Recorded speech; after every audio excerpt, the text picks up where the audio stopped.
d'où nous les avons trouvés? C'est là, c'est avec Suez. C'est 200 millions d'euros qu'ils vont investir en PPP. Je dis bien c'est en PPP. On peut lire le contrat pour voir. Je suis pas un économiste, mais j'apprends aussi à comprendre l'économie. Le taux, il est de 8,15. Donc ça veut dire que c'est une bonne affaire. Il est à 8. Je parle devant des économistes. On a une maturité de 15 ans. Les pays africains sont les pays les plus pauvres et misérables au monde. Tout ça à cause d'un seul facteur. Ce seul facteur est l'endettement massif par ces États afin de pouvoir réaliser des projets. En Afrique, d'une manière générale, la plupart des projets sont réalisés à travers des prêts bancaires, que ce soit les projets des autoroutes, que ce soit les projets pour réaliser les stars, que ce soit les projets pour construire des écoles, que ce soit les projets pour réaliser des ponts. Donc dans cette vidéo, nous allons parler de ça réellement, de pourquoi l'Afrique est toujours longtemps dans la pauvreté, pourquoi l'Afrique depuis 50 ans, 60 ans est toujours présentée au monde comme un pays pauvre. Or pourtant, tout le monde sait qu'aucune puissance mondiale, aucun multinational mondial ne peut fonctionner sans l'Afrique. Parce que la plupart de ces ressources naturelles que ces multinationales utilisent viennent de l'Afrique. Mais pourquoi l'Afrique a tant de richesses sur ce sous-sol et malheureusement est présentée aux yeux du monde comme le continent le plus pauvre ou les pays africains comme les pays les plus pauvres. Nous allons parler également dans cette vidéo de la raison fondamentale. Et cette raison fondamentale est l'accumulation massive des dettes. Donc si vous venez me découvrir, moi c'est Adama Sawaro. Dans cette chaîne, je parle également du business, je parle également de l'éducation financière et de la technologie. Si les thématiques vous intéressent, sachez que vous êtes au bon endroit. N'oubliez pas d'activer la cloche de notification pour en plus des vidéos que je partage sur la chaîne. Comme je le disais au début de la vidéo, nous allons parler de la mauvaise endettement que les chefs d'État africains font depuis des années jusqu'à ce que l'Afrique est là où elle est aujourd'hui. Et dans cette vidéo, nous allons parler de 4 pays fondamentaux, qui est le Cameroun, la Côte d'Ivoire, le Sénégal et plus précisément le Gabon. Et le cas du Gabon est l'un des cas les plus dangereux, les plus graves, qui fait que l'Afrique est tout longtemps dans la pauvreté. Comme vous le savez, comme vous l'avez aussi bien constaté au début de la vidéo, le président gabonais, M. Olivier Guéma, a contacté un prêt de 200 millions d'euros auprès d'une entreprise française dénommée Suez pour résoudre le problème de l'eau, pour résoudre la pénurie d'eau dans la ville de Libreville et ainsi que dans les autres villes du Gabon. Donc c'est un prêt à 200 millions de dollars, à 200 millions d'euros avec un taux de remboursement de 8,15%. En principe, mathématiquement, si vous calculez, un prêt de 200 millions d'euros avec un taux de 8,15% sur 15 ans, le gouvernement gabonais va rembourser 354 millions d'euros. C'est-à-dire, les intérêts c'est-à-dire 154 millions d'euros en intérêt. Ce qui est vraiment une absurdité. Ça, c'est de la bêtise. Or, le président lui-même a affirmé que c'est un bon taux. Cela veut dire qu'il peut des taux supérieurs à ça. Donc, c'est cette mauvaise endettement qui fait que l'Afrique est toujours là où il est aujourd'hui. Parce que les présidents africains, comme ils veulent à tout prix rester au pouvoir, comme ils veulent à tout prix que la prochaine élection il soit élu, donc ils vont aller prendre des prêts auprès de la banque, auprès de la FMI pour réaliser des projets. Et quand la population voit ça maintenant, tout le monde dit qu'il a réalisé quelque chose et maintenant on va le voter à la prochaine élection. Sinon, c'est pas parce qu'il veut être élu à la prochaine élection, personne ne va faire ça. Un prêt de 200 millions d'euros sur 15 ans avec un taux d'intérêt de 8,15%. Donc vous allez rembourser à plus de 154 millions d'euros, si je me trompe. 154 millions d'euros. Oui, avec 200 millions, puisque oui, le président m'a affirmé, c'est un prêt de 200 millions d'euros que le Gabon a signé avec l'entreprise française Suez pour résoudre le problème hydraulique, comme l'a signé le président même au début de la vidéo. Et au bout de 15 ans, le gouvernement gabonais a remboursé un taux d'intérêt de 154 millions d'euros, ce qui ferait au total là 354 millions d'euros. Or, peut-être le président m'a affirmé que c'est un bon taux. Or, peut-être c'est de l'absurdité. Même en France, même, aucun État ne va faire ça. Que ce soit la France, l'Allemagne, l'Espagne, la Belgique, tous les grandes puissances, ils s'endettent. Mais ça a des taux très réduits. Généralement, c'est maximum, c'est 2%. Même la tour Eiffel en France a été réalisée par des prêts bancaires. Mais ce n'est pas à taux de 5% que le gouvernement français a pris les prêts. Généralement, maximum, c'est à 3%, à 2%, à 1%. Donc, si on prend le cas du Gabon, le Gabon a pris un taux à 8,15%, ce qui revient à 154 millions d'euros. Or, pourtant, si le gouvernement gabonais savait comment négocier les prêts bancaires, et si à 3%, ils étaient à 49 millions d'euros. C'est-à-dire que si le prêt était un prêt de 200 millions d'euros avec un taux moyen de 3% sur 15 ans, il allait rembourser 49 millions d'euros avec les intérêts. Si c'était à 2%, c'était 32 millions d'euros. Si c'était à 1%, c'était 16 millions d'euros. Ça, c'est sur les 15 ans. Si le prêt était sur 10 ans, il allait rembourser 96 millions d'euros. Si le prêt était sur 5 ans, il allait rembourser 43 millions d'euros. Si le prêt était sur 10 ans, c'est-à-dire avec un taux de, même sur le 8,15, même si le taux était de 8,15%, si le prêt était sur 10 ans, il allait rembourser 96 millions d'euros. Si le taux était sur 5 ans, il allait rembourser 43 millions d'euros. Tout ça pour vous montrer que le problème, c'est au niveau des chefs d'État. La majorité des chefs d'État africains sont tellement médiocres, ils sont tellement soif de laisser au pouvoir qu'ils vont faire de la bêtise au fait. Aller prendre des taux, aller prendre des prêts bancaires auprès de la banque ou de la FMI ou auprès de la France à des taux exorbitants pour les projets afin de pouvoir épater la population. Parce que la population ne sait pas. Quand il y a un tel, la population voit ce que tu as réalisé. Est-ce que tu as réalisé ça? Si dans les 5 ans, si tu as pu réaliser beaucoup de choses pour la population va te voter. Or, pourtant, c'est l'avenir de cette même population qui a été sacrifiée pour ces prêts bancaires. Et le cas du Gabon est l'un des cas illustratifs qui démontre que c'est vraiment une erreur monumentale. Personne ne va faire ça. Sur 15 ans, et vous allez rembourser presque même le double. Puisque ce qui fait mal, c'est le taux. 8,15%. Donc si on calcule sur 15 ans, ça fait 154 millions d'euros que vous allez rembourser. Donc presque le double même du prêt. Puisque le prêt c'est 200 millions d'euros. Et vous allez rembourser 154 millions d'euros. Donc presque le double même du prêt. C'est une absurdité. Monsieur le Président, je suis vraiment désolé. Avec le plus grand respect que j'ai pour vous, mais ça c'est pas un bon taux. Voilà, si vous comprenez réellement la finance de l'économie, vous n'allez pas juger ça comme un bon taux. Avec 154 millions d'euros, Monsieur le Président, vous pouvez réaliser 308 écoles là. Si on considère que chaque école là a une coût moyenne de 300 000 euros, vous pouvez réaliser 308 écoles avec ces 154 millions d'euros. Et si chaque école pouvait accueillir 400 élèves, Monsieur le Président, vous allez scolariser 123 000 enfants au Gabon. Monsieur le Président, avec un capital de 154 millions d'euros, vous pouvez réaliser 7 à 8 hôpitaux de grand standing avec une coût moyenne de 20 millions d'euros par hôpital. C'est-à-dire un hôpital de grand standing comme en Europe. Vous pouvez réaliser ça 7 ou 8 au Gabon avec les 154 millions d'euros.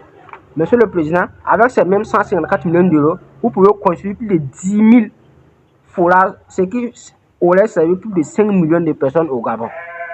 Donc, je suis vraiment désolé, Monsieur le Président, avec le plus grand respect que j'ai pour vous, mais ça, c'est pas une bonne chose. Voilà, il faut aller apprendre comment l'économie fonctionne. Il faut vous éduquer sur le plan de l'économie.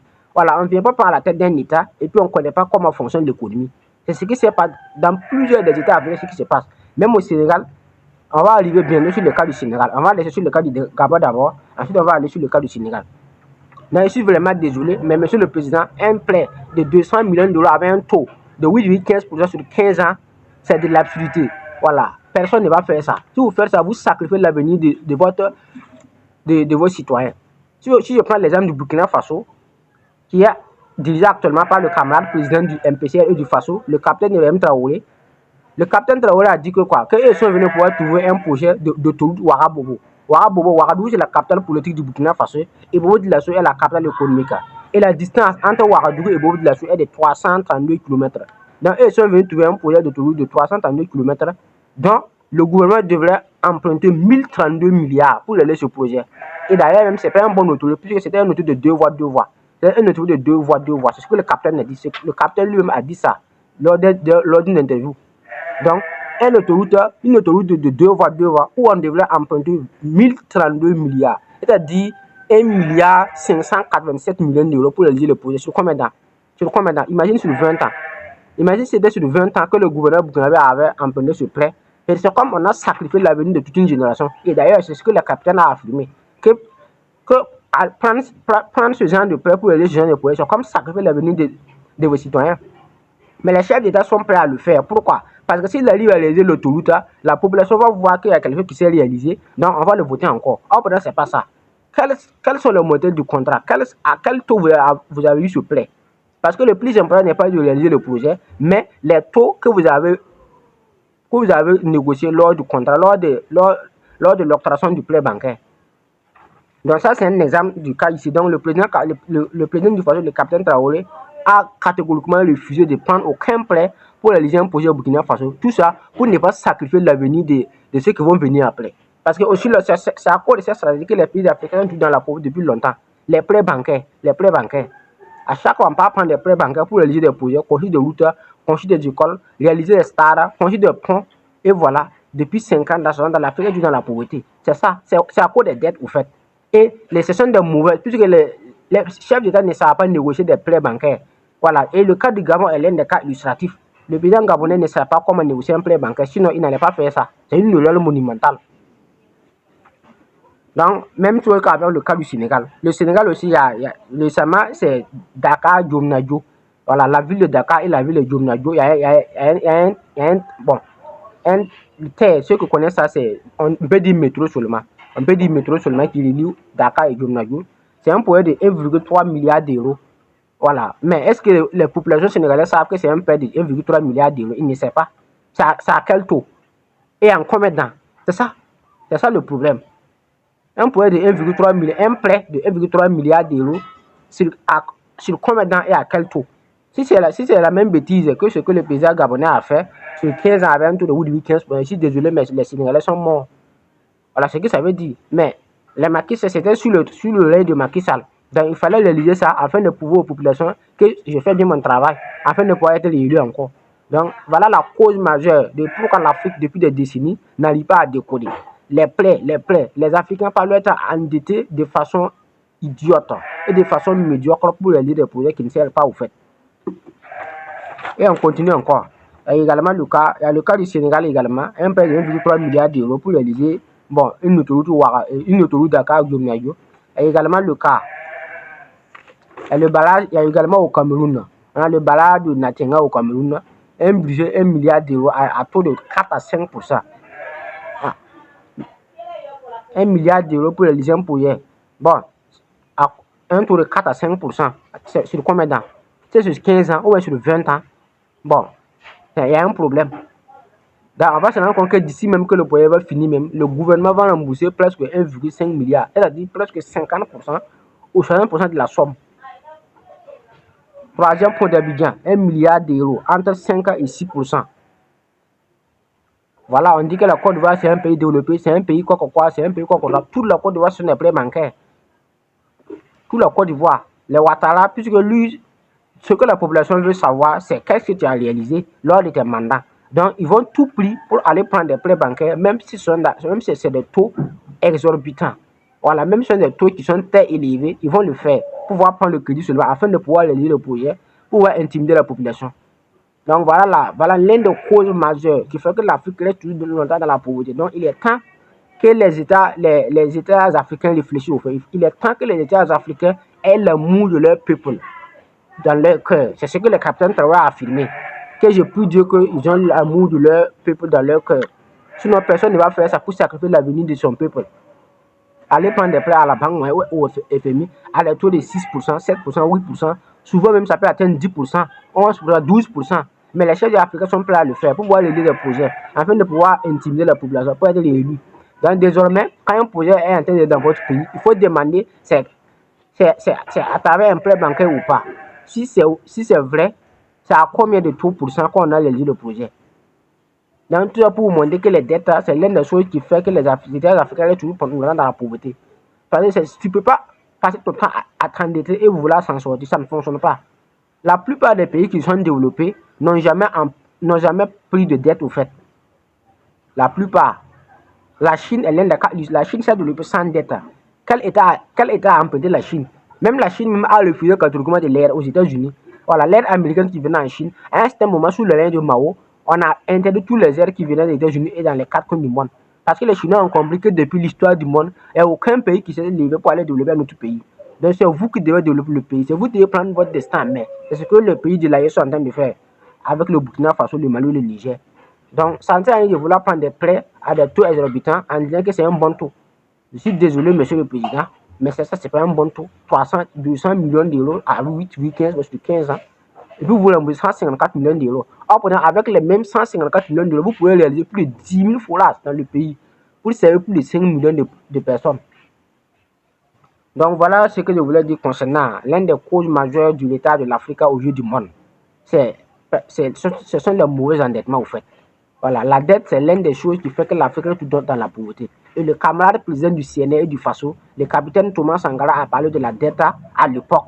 Vous vous souvenez bien de ça, à Addis Abeba. à Addis Abeba en Somalie à l'époque. Donc le camarade président du Sénat du Faso, le capitaine Sangara, a souligné a farouchement parlé de la dette. Et il a si bien dit que si la Horde volontaire se refuse de payer la dette, je ne serai pas à la prochaine conférence. Et c'est ce qui fut le cas. Qu'on ne va pas payer la dette. Pourquoi? Parce que le capitaine a compris que c'est pas de la dette au fait, c'est un piège au fait. Mais le problème avec les États africains, je crois que on est en train de les aider. Ça, c'est pas on est en train de vous aider. Personne ne va vous aider. Ça, c'est un piège pour pouvoir vous maintenir longtemps dans la pauvreté. Parce que aussi longtemps que vous allez passer votre temps à accumuler dette, vous n'allez jamais sortir du main des impérialistes. Voilà. Donc ça, c'est pas une vidéo pour parler, c'est pas une vidéo de la politique. Voilà. C'est purement financier. Alors, pour dire que les taux d'intérêt que les États africains endettent auprès de la Banque mondiale et auprès de la FMI n'est pas normal. La France ne prend pas des taux à 8%. Voilà. La France ne prend pas des taux à 6%. L'Allemagne, la Belgique, l'Espagne ne prennent pas de taux à 6%. Généralement, c'est 1%, c'est 2% qu'ils endettent pour pouvoir aider leurs projets. Mais pourquoi si c'est nous maintenant, ils donnent la dette, l'argent coûte très cher pour les pays africains.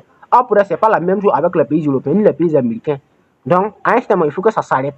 Donc, il faut que les chefs d'État africains commencent à penser à l'avenir de leur peuple. Commencent à réfléchir comment je vais sortir mon peuple de cette situation et arrêter de s'endetter de façon bête pour pouvoir réaliser des projets qui vont absolument rien apporter au pays. Voilà, donc je suis vraiment désolé, mais c'est comme ça. Donc voilà ce que je voulais parler dans cette vidéo concernant la mauvaise endettement des pays africains vis-à-vis de leur maître, si on peut le dire. Donc, et comme tout, c'était Adama Soro, la vision qui vous transforme.